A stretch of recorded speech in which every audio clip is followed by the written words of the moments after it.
Welcome to Tina Talks podcast produced by the Human Rights Development Organization. In this channel, we are going to talk about the reality of human rights. Ating alamin ang iba't ibang karanasan na maaaring naaayon o hindi naaayon sa karapatan ng bawat individual.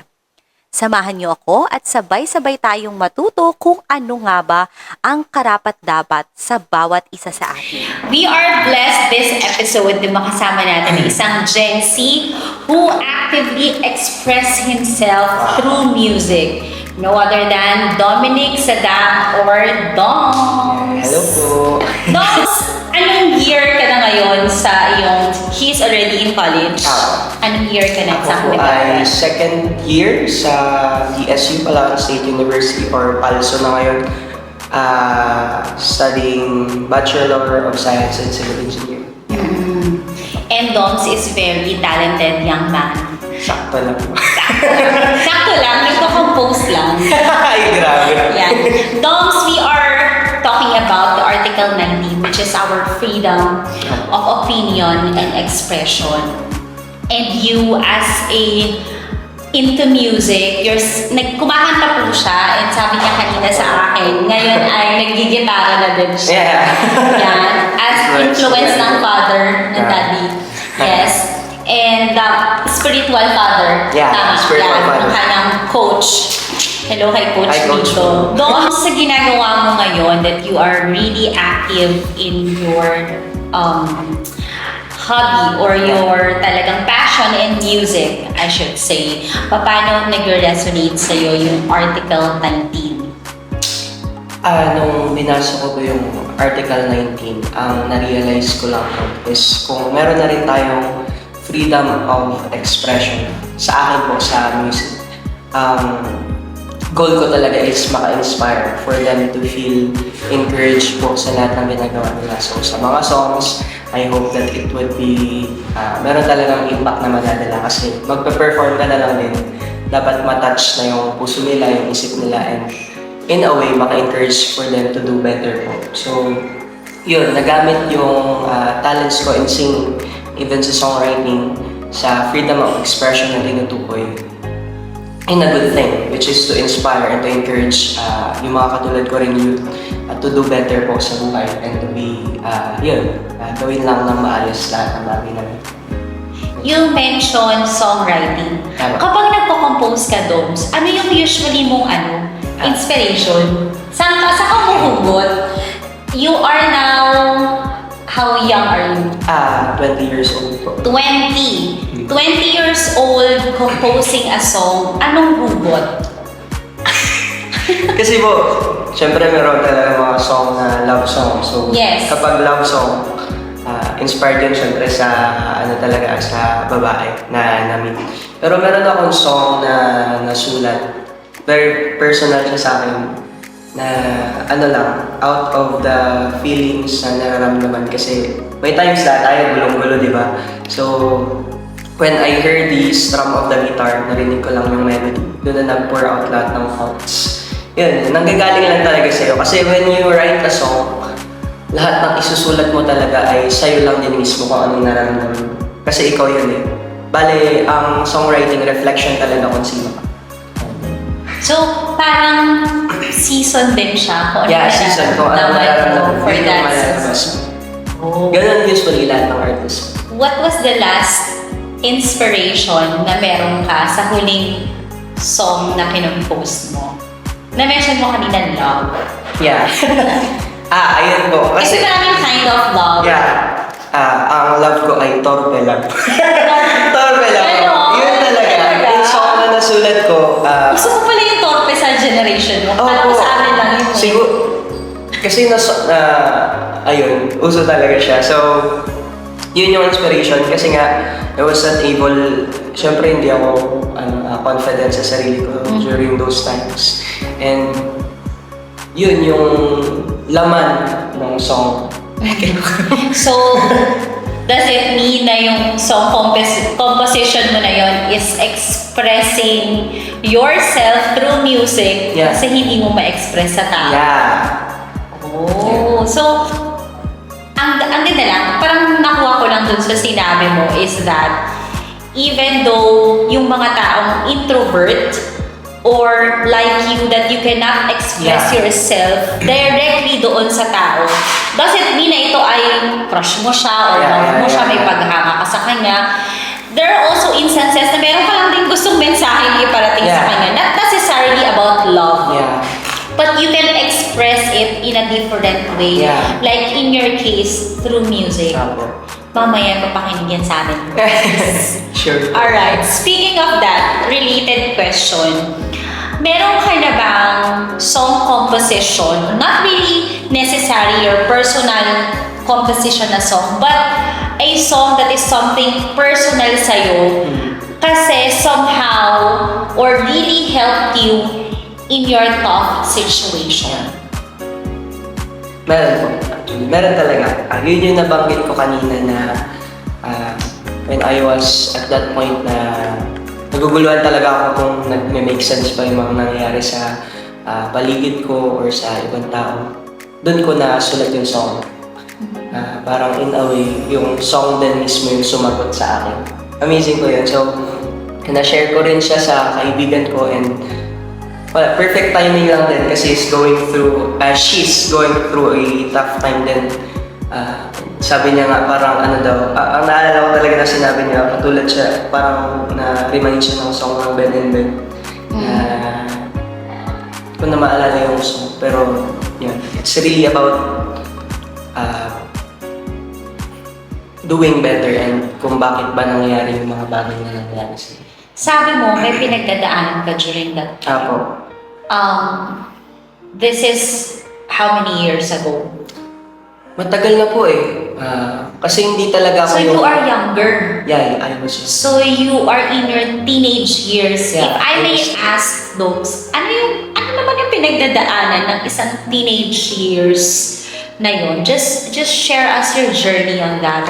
Kung paano ka bumagsak na nagkaroon ka ng song composition. Ako po. Kasi teenage pa po na nun. Kapag teenage ka kasi more on kapag na-expose ka na sa school, sa mga kaibigan mo, doon ka naghahanap ng place where you would find comfort din talaga sa kanila. Tapos, meron akong best friend that time na di na kami naging okay, Tapos, even sa family, sa bahay na guguluhan ako, ano ba dapat kong isipin, pati yung school kasi competitive din ako sa school. So, iniisip ko, bakit ba ito nangyayari mga ganito? Ano nang mangyayari after nito? Ano ba dapat kong gawin during this time? So, ayun po, typical na nangyayari talaga siya sa teenage na ang dami mong po-questionin kasi na-expose ka sa bagong mga bagay. And as a first timer, syempre lahat talaga first time na dadating sa mga first time yun. Hindi namin alam kung ano yung gagawin. Mapapatana pa talaga. So parang nagsabay-sabay yung pressure Yeah. sa buhay mo, sa studies mo, relationship mo sa Yeah, mga yeah. friends mo. Tapos hindi mo naiintindihan, may mga challenges na nangyayari. Tapos hindi mo Yeah. naiintindihan bakit nangyayari. Yeah. Oh, that's why nagkaroon ng song composition. So And ano ba yung gusto kong marinig? Yan. Parang yun ko yung... you're seeking sa answer at para mahanap mo yung sagot, ano ba yung sense, ano ba yung gustong ituro sa'yo ng mga nangyayari? Yeah. Nagsisik ka ng answer through music, nag-compose ka. Oh, so you were able to find answer through your music? Yeah, somehow. Paano nangyari yun? Hindi ko rin po alam. Compose nung Hindi ko- kanta. Paano ba yung process of composing? Nauna ba yung tunog? Yeah, The words? Yeah. Meron lang pag may melody, perfect kasi yung melody that time eh. Perfect siya sa pinagdadaanan mo. Tapos, pakinggan mo lang yung melody, tapos kung ano yung pumapasok sa isip mo na influence din na pinagdadaanan mo, yun na yung malalabas mo talaga. So, ako kapag nag-compose, dun talaga siya sa tunog ng gitara ko. Okay, sige. So, pwede ba namin mapakita a few lines of that song composition that helped you during your tough time? Yeah, sige po. Ang title nito ay It'll be alright. Yan. Ano, sorry? It will be alright or it'll be Okay. Ito. Nagiging maayos din kung sa Tagalog. Mga Jensi talaga. Ayan po, so eto siya. I'm afraid of what the world would be, though it seems to me I'll be free. Don't be scared if things are falling through. Take your time and heal. In life you'll see that everything you do is yours. Choice is made of doubt is forced. But don't you worry, I know you'll be alright. So take the road in your life. Ang ganda. Na-record mo na yan? Wala pa po. Uy, i-record mo na yan. Ang ganda niya. Okay. So, after that, ano yung naging sagot sa'yo? Na we are really meant na pagdaanan yung mga ganitong bagay. So, take your time and heal. In life, you'll see. Dadaan lang talaga siya sa buhay mo. Makikita mo na once in a while, pag nagpatuloy ka lang, mag-make sense din siya. Ayun po yung naging sagot sa Magme-make sense siya after mangyari Yeah. sa'yo. Kailangan mo lang talagang magpatuloy. Yes. You need to endure the process. Yeah, just do what you have to do. Yan po yung siya sa akin. Alright. So, ang ganda. Another song. Medyo na, na bitin ako. yung boses mo, Doms, parang, ano ba tawag sa genre ng boses mo? Hindi ko rin po ba alam.